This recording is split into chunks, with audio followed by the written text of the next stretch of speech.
So a real pivotal fight for Tommy Morrison here. Not so much pivotal, but it's one that he really needs to keep headed in an upward direction. Kimmuel Odum is just about at the point where there are no tomorrows. Let's get to it, and here's Michael Buffer.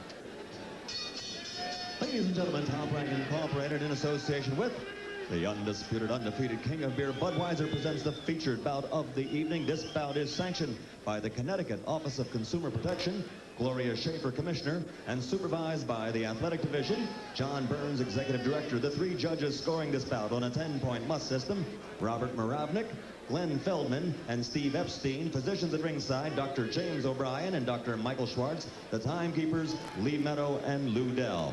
And now, ladies and gentlemen, from Foxwood High Stakes Bingo and Casino, located at the Mashantucket Pequot Native American Reservation here in Connecticut, let's get ready to rumble! 10 rounds of boxing in the heavyweight division. The referee for this bout is Matt Mulaney. Introducing first, fighting out of the red corner, wearing the solid black trunks, weighing 245½ pounds, from Gary, Indiana. His professional record, 13-8, and 11 of those 13 victories are by KO. Ladies and gentlemen, Kimmuel K.O. Odum. And across the ring, fighting out of the blue corner, his opponent, wearing the black trunks with stars and stripes trim, weighing 221 pounds, from Kansas City. He brings a professional record of 30 victories with 26 KOs against only 1 defeat. Introducing Tommy, the Duke Morrison.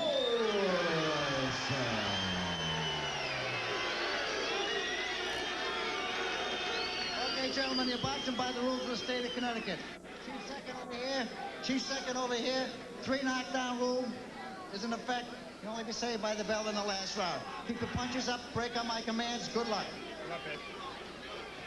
So there's, what do you suppose John Wayne, the real Duke, would say if he thought that his nephew had a ponytail? Oh, I guess he wouldn't be too happy there, would he, Pilgrim? Very good. Opened the door for that, didn't I? That was Edward G. Robinson I did, too. That was excellent. Very good. Okay, first round. And welcome back to Star Search. Where's Ed McMahon when I need him? Here's the knockout ratio, and you can see Tommy Morrison, a much bigger ratio, and he is a knockout artist. Let's be honest. I mean, he can punch. That's never been in question.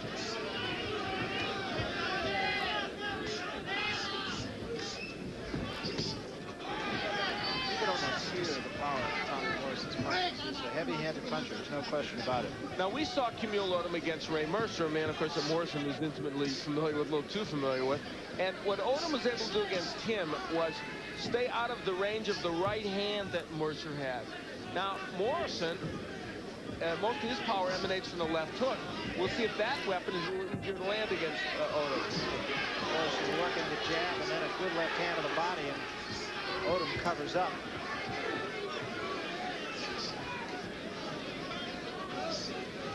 For Tommy Morrison, of course, the work has been primarily on defense. They want to improve that as much as they can. They know he has the power. They want him to be loose in the ring. They felt he was too stiff against Ray Mercer ultimately, and that's why after he dealt out a lot of punishment to Mercer, he was ultimately knocked out.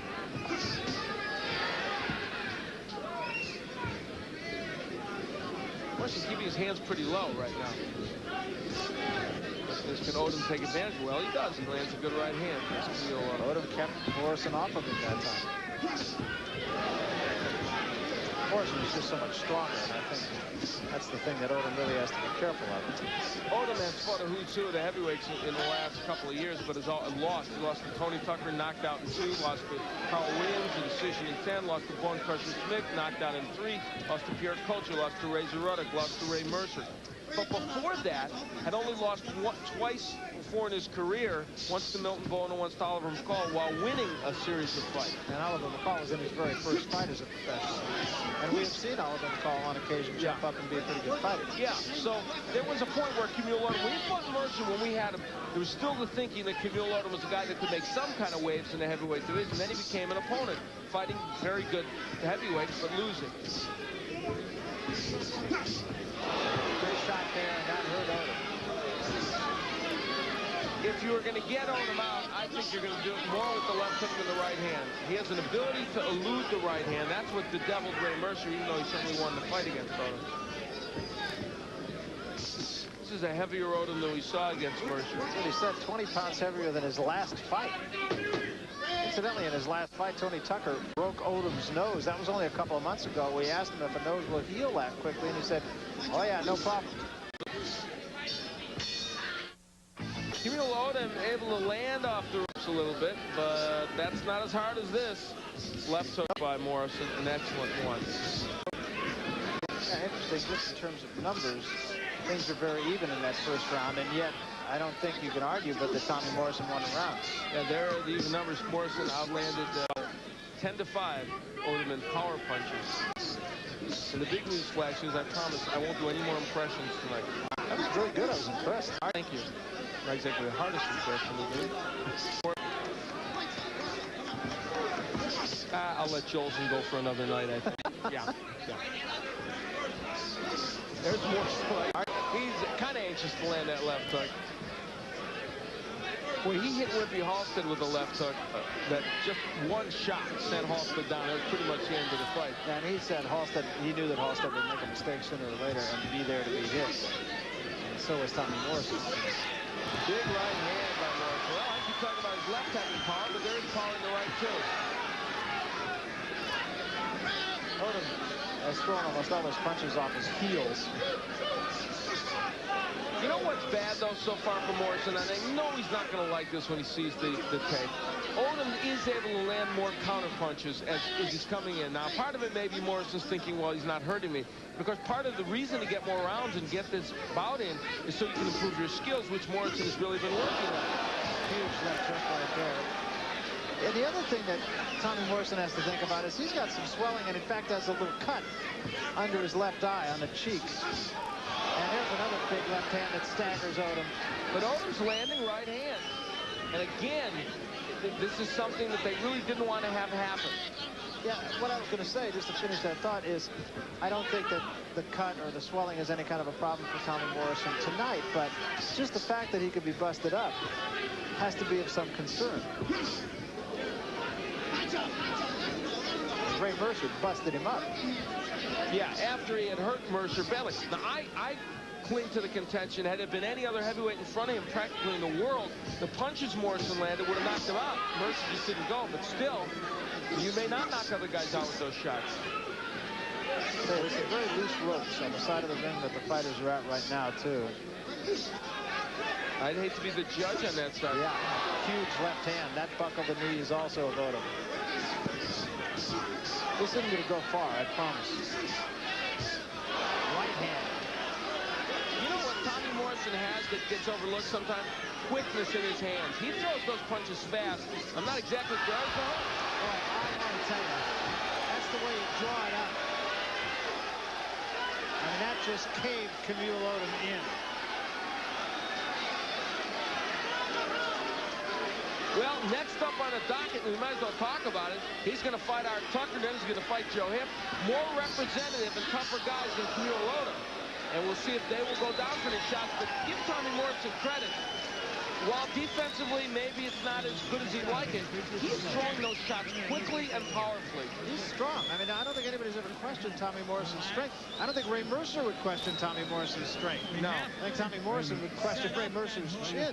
With more punches to the body. Okay, good on. I want to see more. Put your stuff on there. Use your 7. A little more. Use your 7. Come back with the right hand to the body. Then look for the hook, okay? Beautiful. Working on it. That's what we got. We got 7 to 8. It's that, but finish. Well, talking about left hooks, look how quickly, even in slow motion, this punch comes. And that's where Tommy Morrison makes himself, in my opinion, an excellent fighter. It's short, it's compact, and it's quick. He has good technique. Tommy Morrison's technique on offense is good. That's a very good left hook. I'll say. You know what his left hook looks like to me? And his left hook's very similar to Vander Holyfield. Holyfield throws a very compact left hook. Morrison's probably is more powerful. Then Holyfield has other attributes Tommy doesn't have. In the second round, Tommy Morrison, 56%, but Odum is really there for him. And you can see, though, Odum landing almost 40%. They aren't going to like that when they see those numbers. They want body work from Morrison here. Go to the body and then come up there. That's an uppercut by Odum. He's landing shots. And he's been hurt by what Morrison has thrown. But you can see he's counting. Oh, my. Just a classic counter left. Came behind an uppercut that actually, I believe, got there from Odum. The doctor's standing up on the side of the ring. They're not going to stop it, are they, right now? No. No way. So the doctor standing up, the doctor can stop the fight. Yeah, but you got to give Kimmuel Odum a chance. He's been knocked down twice, but his eyes were clear, and he's landing punches. Give the man an opportunity. That's why you have 3 knockdowns. Odum just has no leverage on his punches, throwing everything from a leaning backward position. I mentioned earlier, off his heels, which indicates that he's got a great respect for Morrison's power, as well he should.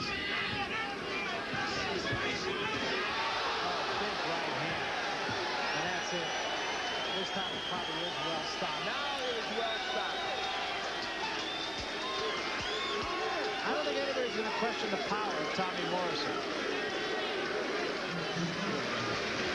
And the thing that they have to like about what Morrison did in this bout was, I think, the combinations he threw, which were fairly good, the speed with which he punched. And that's, of course, what everyone always used to talk about with Tyson, the fact that he would throw those punches. And you did so many Tyson fights, and I know you've talked about this many times. The speed with which those punches come at you. And, you know, we're not going to say that Kimmuel Odum is some top heavyweight. Let's face it, he's kept losing to the top heavyweight. But now he's lost to Tommy Morrison, who would like to consider himself a top heavyweight. He probably is. Now, the uppercut, Odum, see, that's smart boxing, though. Odum throws the right uppercut, and Morrison immediately comes with the hook over it. That's good fundamental boxing by Morrison. It's not some lucky punch. There it is. And he did it again, didn't he? That's the second replay. For a second, I thought it was still the other one, Barry, because it was an uppercut by Odum. He didn't learn his lesson. Morrison landed the hook. And I'd be willing to bet you that broke the nose of Odum again. You can just tell when a fighter is in pain. Watch the right hand. And I think that's why he didn't complain. Exactly. Yes, yes, yes. That's exactly, I think you're exactly right. Put 2 aspirin in your nose and go to bed. Was this a power fight? Only 20 of 106 connects in this fight were jabs. All right, let's get the official word now from Michael Buffett. Ladies and gentlemen, referee Matt Mullaney has to step in and stop the bout. At 1 minute and 50 seconds of round number 3, the winner by TKO victory. That's knockout number 27, victory number 31 for Tommy the Duke Morrison. Well, Tommy Morrison is an impressive winner, and he will take that next step toward a hoped-for title shot come the 1st of 1993. Back to talk with him here in Ledyard, Connecticut, right after this. ESPN this coming Saturday. Right now, let's get up to the center of the ring. Tommy Morrison is a winner again tonight, and he's with Al Bernstein. Al? Well, thank you, Barry. Tommy Morrison is a winner tonight. A couple of interesting things about this fight. The foremost, of course, is that you whacked him out with some of the quickest punches probably you've ever thrown. You had to be happy with your hand speed tonight. Very much so. We've been working on a lot of things. The main thing is staying busy on the inside. And we felt that things came together really well for us tonight. There was a couple of things that we were fortunate enough to work with Odum before, so we kind of knew what to expect. And he did back exactly what we thought he would do, and we happened to come out on top tonight. All right, on a slightly negative note, and I mean slightly, you only outpunched him by 12 punches, and he was able to land some counter punches against you. Did that disturb you at all, Tommy? No, not at all. I think we came out starting. I'm learning just how to relax at this point. And when you get in with people that are as defensive as him, it's really hard to to take care of guys like that. But one thing that we started out a little calm, a little more slow pace, and we're learning to pick it up each and every fight. And we're looking forward to fighting May 14th. And boy, when he threw that uppercut, you were ready with the left hook, weren't you? Let me ask you this. Next up, I believe, is Art Tucker. That's true. What do you feel about him? He's a tall opponent. Well, Tucker's a very dangerous fighter, as everyone knows. He's got a great right hand, and he's someone that I think him too stepping up another level with Art Tucker, and he's a very dangerous fighter and someone that we're certainly not going to take lightly, and we're looking forward to the 27th also. I'll tell you what, great power tonight. Congratulations. Thank you very much. Thanks a lot. All right, Tommy Morrison shows us again something that we absolutely have no doubt about. He has as much power as you would want. We've got middleweight action coming up for you. Barberso and Carriero. Stay with us.